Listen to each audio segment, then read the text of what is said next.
तर सकाळचे 8:30 वाजलेले आहेत. गुड मॉर्निंग मित्रांनो. अशा प्रकारे आपला दिवस चालू झालेला आहे. पातेल्यात पाणी घेतलं, गॅस पेटवला, गॅसवरती पातेलं ठेवलं, आंघोळीसाठी गेलो. आंघोळून चकाचक झाल्यानंतर जरा मेकअप शेकअप करावं म्हणलं, थोडंसं मेकअप. तोपर्यंत आमच्या मिस मॅडम मस्तपैकी नाश्ता घेऊन आल्या. म्हणलं जरा मॅडमची थोडीशी चेष्टा मस्ती तरी करूयात. चला बघा, मॅगी मस्त झाली, छान झाली बघ.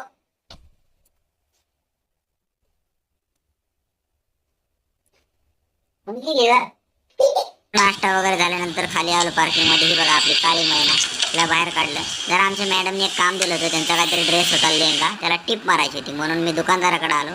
दुकानदाराला सांगितलं त्याला टिप मारायची वगैरे वगैरे. त्याला म्हणलं बाबा ऑनलाईन पेमेंट आहे. दुकानदार म्हणला ऑनलाईन सध्या बंद आहे. तर म्हणलं, मी म्हणलं त्याला कॅश नाही आहे. तर दुकानदार म्हणला जर पाहिजे असेल टिप मारून